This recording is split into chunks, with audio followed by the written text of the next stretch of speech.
Bonjour, on est la veille de Yom Kippourim. On va essayer, Bezrat Hashem, de donner quelques règles concernant ce jour important. Alors, il faut savoir qu'il n'y a pas que le jour de Kippour, qu'il y a des lois, des halachot à suivre, mais même la veille de Kippour. Ce qui est très normal. On ne peut pas entrer donc dans une journée pareille, comme ça, subitement. Ils font une préparation. Certes qu'il y a une préparation depuis Rosh Chodesh Elul, mais là, c'est complètement différent, Rabotai. Comme on le sait tous, on dit Hakol olech lefei hatum. Tout va selon la fin. À partir du moment qu'on finisse bien, Bezat Hashem, on a beaucoup plus de chances que donc on réussira dans notre mission. Alors, aujourd'hui, la veille de Kippour. Alors, première des choses au niveau des tfilot, on a déjà fait la tfila de Shaharit. Alors, on fait pas Tahanoun, malgré que à Minha, on fait le vidouille. Mais il y a le minak de Tarat Nedarim, donc annuler les vœux. On doit faire aussi les kaparot.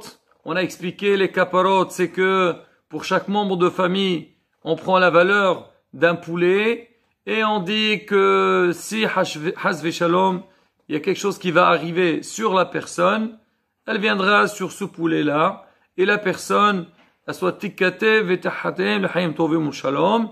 Et bien sûr, ce inyan de kaparot, la première des choses, c'est faire teshuva avant et faire ce qu'on appelle le vidouille, que l'homme, pas le vidouille.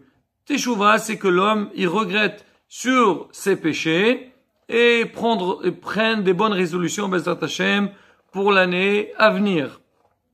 Maintenant, il y a aussi une grande mitzvah, c'est il faut bien manger la veille de Kippour.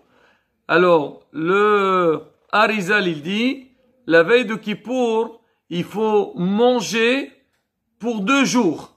Parce que c'est marqué, Kol ha'ochel, tout celui qui mange la veille de Kippour, on considère pour lui comme s'il a jeûné la veille de Kippour et le jour de Kippour lui-même. Et vu que le jour de Kippour, on va pas manger, donc on doit compléter, donc les repas qu'on ne mangera pas à Kippour, on doit les compléter la veille. En tout, ça fait à peu près 7 plats. Moi, je sais que toujours en Tunisie, on disait, la veille de Kippour, il faut manger 7 plats. Et il est clair que c'est pas du tout évident de manger 7 plats, mais on mange à plusieurs reprises. Le matin après la tfila, chacun il s'organise. Et même si on prend vraiment des petits plats ou des petits mets, donc ça dérange pas, mais l'essentiel que la personne, donc, montre que ce jour-là, il faut manger beaucoup. Alors, sur cette halakha, il y a beaucoup, ils ont demandé, c'est quoi ce inyan, pourquoi manger?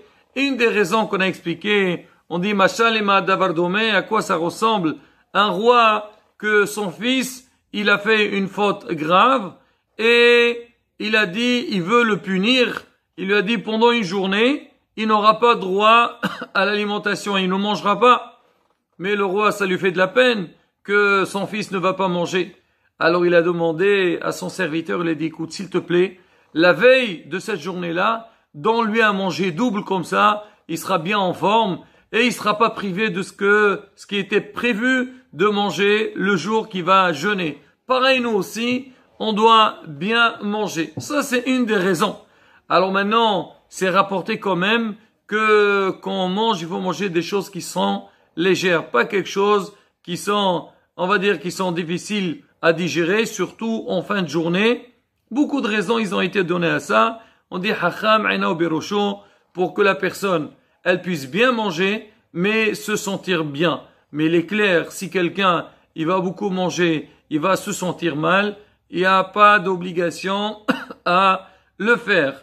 Autre chose qu'on doit faire la veille de Yom Kippourim, c'est faire aller se tromper dans le mikvé.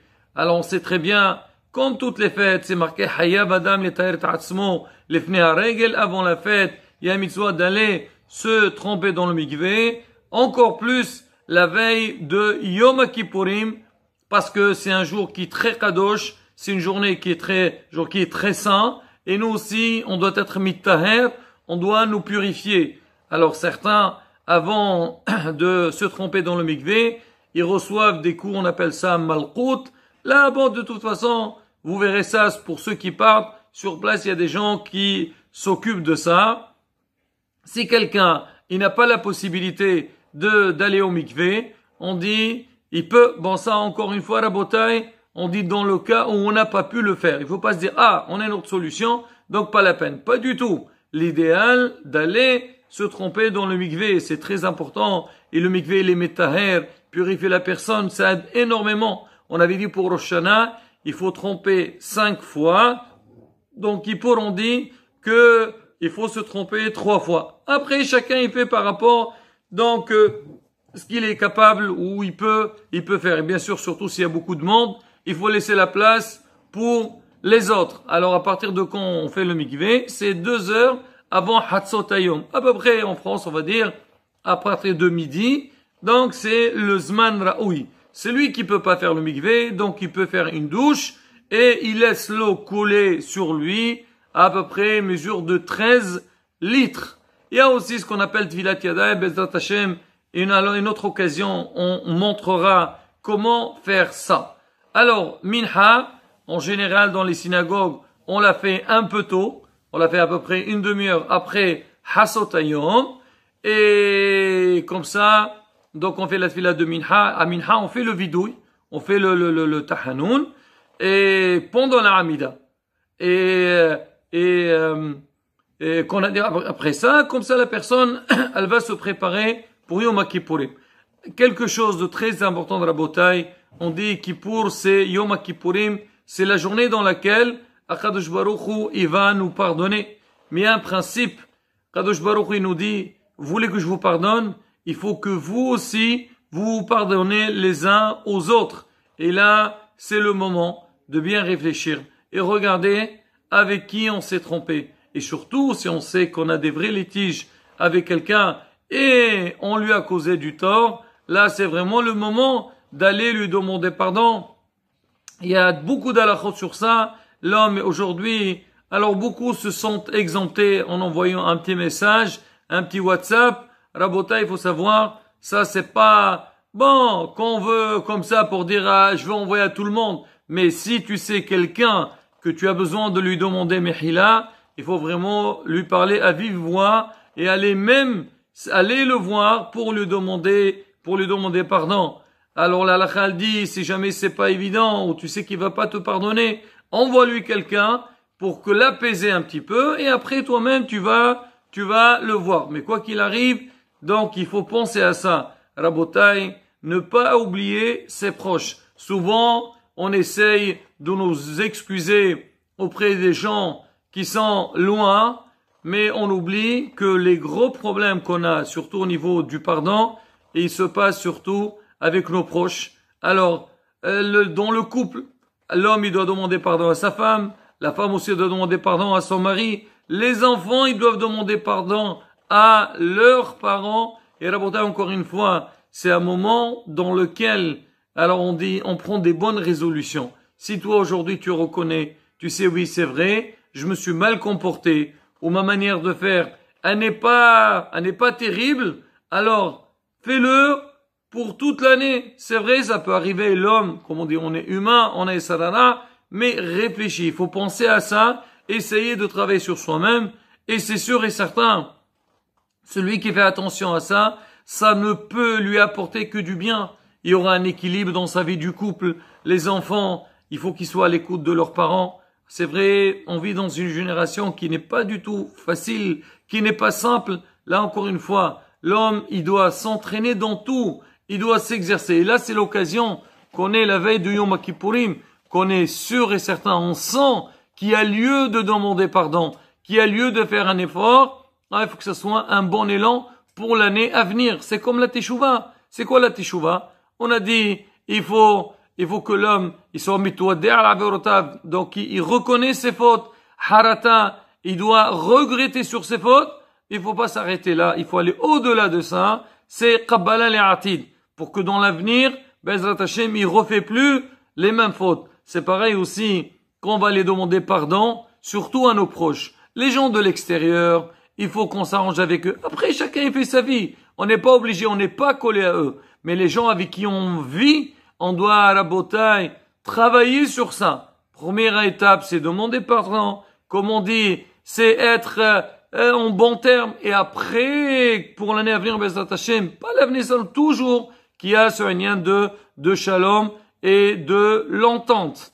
Alors maintenant, en fin de journée, on fait ce qu'on appelle Sordam Afsaqat, la Saouda, qui est juste avant, qui précède le jour de Kippour. Là, comme on a dit à Rabotai, faire très attention. En règle générale, les gens, ils mangent du poulet, parce que c'est léger, déjà, pour digérer, et même pour d'autres raisons. Il faut pas manger des choses qui sont gras, ou qui peuvent déranger. Alors, il faut faire attention. On sait que la sortie de Kippour, on doit faire la bracha de Boré Moria Esh, et on dit il faut que ça soit sur un feu existant. Alors maintenant, pour, disons, avoir cette possibilité, il faut prévoir dès maintenant, avant la fête, d'allumer donc une bougie qui peut durer donc plus que la sortie du jeûne pour qu'on puisse faire la bracha dessus. Si jamais on n'a pas trouvé, donc on prend d'un feu existant et on allume. Bon, ça c'est encore d'autres halakhot. Mais ça aussi, ça fait partie des préparatifs qu'on doit faire pour le jour pour Kippour. On a dit au niveau du travail, l'halakha dit, il vaut mieux ne pas travailler toute la journée. Mais bon, certains ils disent, on va arrêter en plus, Rosh Hashanah, Sukkot, Kippour, ça fait beaucoup. Au moins, Ad Hatzot Hayom. Et donc, pour être prêt pour Yom Kippourim. Alors, le jour de Kippour lui-même, il y a des lois. On n'a pas le droit de manger. On n'a pas le droit de boire. On n'a pas le droit de mettre des chaussures en cuir. Alors, faut savoir, les chaussures en cuir, on met pas. Mais la ceinture en cuir, il n'y a aucun problème. On peut la mettre. Et on ne doit pas nous oindre non plus avec n'importe, ni parfum, ni crème, rien du tout. Se oindre, c'est interdit. Se laver, c'est interdit. Même au niveau des mains, il faut se laver jusqu'au bout des doigts. Pas plus, seulement qu'on a besoin. Le matin qu'on se lève et quand la personne sort des toilettes. Sinon, on n'a pas le droit d'avoir accès avec l'eau, à moins si quelqu'un s'est sali.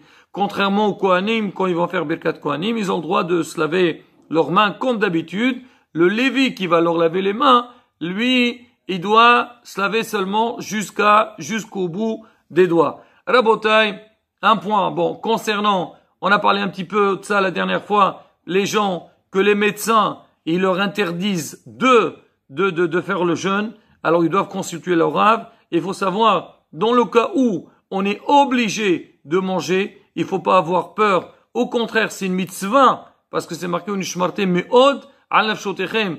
Un rave, il rapporte, il dit, est-ce qu'on a vu une fois un Moël, quand il va faire une Brit Mila le jour de Shabbat, il va être peiné, parce que quand il va faire la Brit Mila, il va sortir du sang, et ça c'est une lotahbol. Pas du tout, il a fait Bessimha, là l'halakha lui a permis, il va le faire. Pareil, celui que son état de santé ne lui permet pas, et bien sûr, avec l'accord du Rav, là Rabota, il n'y a aucun problème. Et même dans le cas où on aura le droit de manger, donc il y a des règles, donc il faut pas manger donc tout en même temps, il faut manger des petites mesures, on va dire 15 grammes donc de pain ou n'importe quoi d'aliments, et attendre tous les 10 minutes pour manger. Il faut pas les associer pour ne pas qu'on soit pas envers mais dans l'état. Au niveau donc des liquides, il faut prendre un peu moins que 40 millilitres et tous les 5 minutes et on refait à nouveau. Voilà la bouteille, ça c'est concernant donc les interdits de Kippour, mais quoi qu'il arrive, il faut pas se baser sur les quelques mots que je viens de dire. Si le cas se présente, il faut appeler, il faut pas avoir honte. Il y a des gens, ils sont gênés ou ils ont peur, pas du tout. Ça il faut demander et quand c'est permis, il faut le faire. Et quand on n'a pas le droit, il faut faire attention. C'est au contraire, on croit on va faire une mitzvah, hasve shalom, ça devient une avera. Alors, un autre point à la bataille sur lequel on doit mettre le point, c'est, on sait que le jour de Kippour, on le passe pratiquement dans la synagogue. Et là, le respect de la tfila. Rabotai, c'est un moment propice. Hachem, il est à notre écoute. Il nous dit, allez, venez vers moi, et moi je suis prêt à vous écouter. Respecter la tfila, faire une belle tfila. Et Baruch Hashem, la prière de Kippour, elle est très agréable, avec les slihot, avec les piyutim. C'est très agréable à la bataille. Faire attention. Ne pas déjà soi-même profiter, et aussi ne pas déranger les autres avec les paroles en vain Dvarim Bitilim, le bruit qu'on fait à la synagogue, pas du tout Rabotai. On profite, il y a des moments des ventes, et bien sûr, il faut bien les assurer, il faut être présent, il faut aider, il faut participer, bien sûr, chacun selon ses moyens, mais pendant ce temps-là, c'est pas une pause Rabotai. Si c'est possible que chacun y prenne un Tehillim à la main, et on essaie de lire. On sait très bien que Tehillim, c'est une puissance. Le jour de Kippour, c'est chaque mot qu'on va lire, c'est une mitzvah qu'on gagne.